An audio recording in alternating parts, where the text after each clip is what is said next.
Hello, some viewers. How are you all? Welcome back to another video.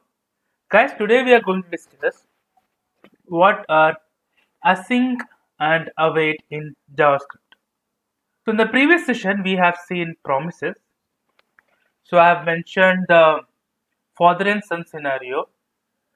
Father will try to get a PS4 on the request of son. So, father promises that he will get PS4 in that event, and he also promises that he will call and intimate whether he got PS4 or not.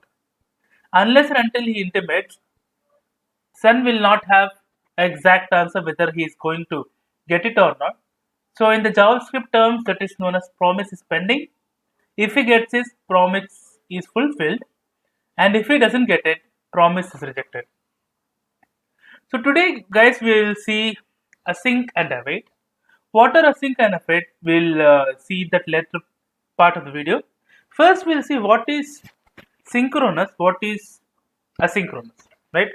Synchronous is nothing but running in one sync, running step by step. For example, if I write console.log is 1, I'm just printing the console logs.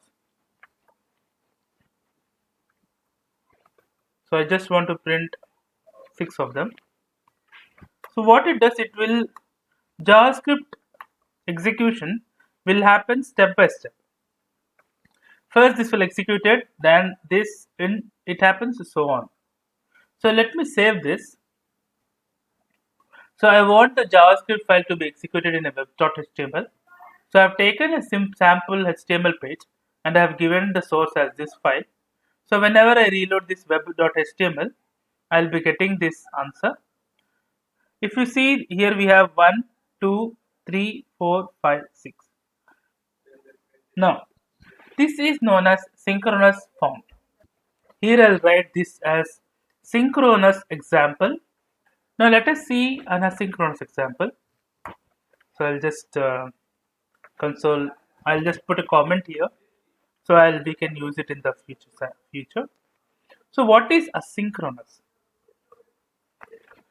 Let's take same example. Console log is just a mere example. What happens in the projects is whenever we have an API call, whenever there is a connection to a database, one of the thread it has to execute longer. One of the thread will execute longer. So in asynchronous, what will happen is if there is a time delay, that thread, let us consider this as first thread, this as second thread, this as third thread, fourth thread, fifth thread, sixth thread. So here we might be having an API call which is taking like 3 seconds to execute. So I will not generate API call here. I'll just set a timeout stating that we have a API call. So I'll remove this 4, 5, 6. So I'll write set timeout.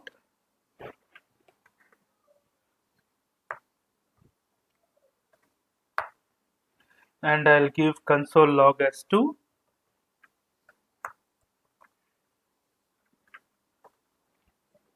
I'm just mimicking that this particular API will take let's say 3 seconds more to execute, right? So normally in synchronous, what will happen if there is no time delay? 1, 2, 3, 4, 5, 6. This is the way it executes. JavaScript is always asynchronous. If this thread is first of all, it will execute 1. If this thread, the second thread is taking time, it will execute the remaining 3, 4, 5, 6, and then it will execute the second one. So let us just execute this. If you can see here, it is 1, 3, 4, 5, 6, and 2. This is the output which is generated from the JavaScript. You can see 1, 3, 4, 5, 6 I have executed. Second, as being the timeout was there, it executed later. So I'll give you the difference between the function and async function. In async, what will be the return type? In function, what will be the return type? Async always returns a promise. So if you want to know more about promises, you can watch a previous video on promise where I have explained in a very simple language what is promise. So I'll just write a function and I'll write second thread.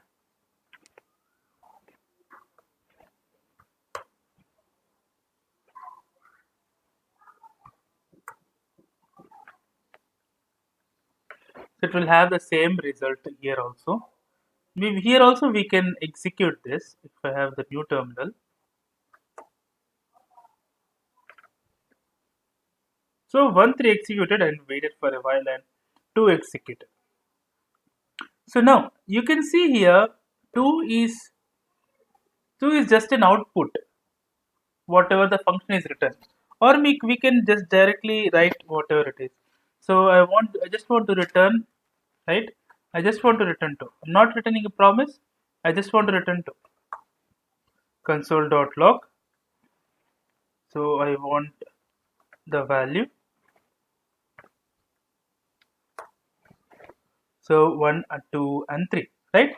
So this is how it is executing, and there is 2 is not a promise, right? So in order to check whether it is returning a promise or not, let us see the same example in the browser. You can see here 1, 2, and 3. 2 is not at all a promise. So what happens if I change this to async? Whenever we change this to async, the return type will always be a promise. Let us just execute and we'll see. See here. The return type 1 is executed, 2 is a promise, and the promise status is fulfilled, and the promise result is 2. And from the other statement is also executed here. So use of async is, async we use always whenever the async is used before the function or whatever the async function is used, the return type will always be a promise. Let us see one simple example where I can fetch the users, GitHub users. So this is a sample response which is in the form of JSON. Let me print this using async and await. I'll go a little bit of complex. I'll use a little bit of complexity here instead of just doing a console log, or I'll not return something here. I'll write const GitHub, or maybe fetch users fetch equal to. Now I want to fetch all the results, right? So I'll have to use await because fetching the lot of data will take time. Await is nothing but it is telling the JavaScript to await for a certain amount of time so that all the data can be captured. So we'll use await. So fetch we can give the URL which I can fetch. So I'll give the API URL. So what it will do, it will fetch the users data. So now I want all the users to be in JSON response. JSON response equal to user fetch dot convert to JSON method. Now I want something to return. So the return type will be JSON response. So if I'm using anything in return, instead of using the console log, I can use I can use something. Since async is returning a promise, I can do variety of things. I can use dot then function, write function which can retrieve a data. So let me execute this. Have been executed. This is one of simple example of async and await. Let me just explain the program again. I have first explained synchronous and asynchronous. Synchronous is nothing but the JavaScript will execute each and every statement line by line. So when I typed the console log 1, 2, 3, 4, 5, 6, it gave the output as 1, 2, 3, 4, 5, 6. And then I went to asynchronous example. Asynchronous is a day-to-day project example where we have 1, 2, 3, 4, 5, 6 threads. Imagine we have 1, 2, 3, 4, 5, 6 threads, and one of the thread is executing an API, or other one of the thread was executing a database query. Instead of that, I mimicked with a set timeout. So we saw which whatever is executing first, JavaScript was giving a console log, and the set timeout statement was executing at the last. Then we came to await and async. Async function always returns a promise. So this promise can then be captured like this, and we take a simple example of GitHub users sample API, which is present with the GitHub. So we use fetch method and await. Await tells the JavaScript to wait for a while so that it can give the response to the user's fetch. Once the user fetch is there, it will convert to JSON, and the return type of this async function will be JSON response. Here we are executing the second thread dot then function, since async will always give a promise, and then we are executing 3 and 4. So await once first 1 is executed, then 3, then 4. After that, the user data will be executed. That's it for the video, guys. If you like the video, please click on like. If you are a new viewer, please click on subscribe. Till then, take care. Have a great day. Bye bye.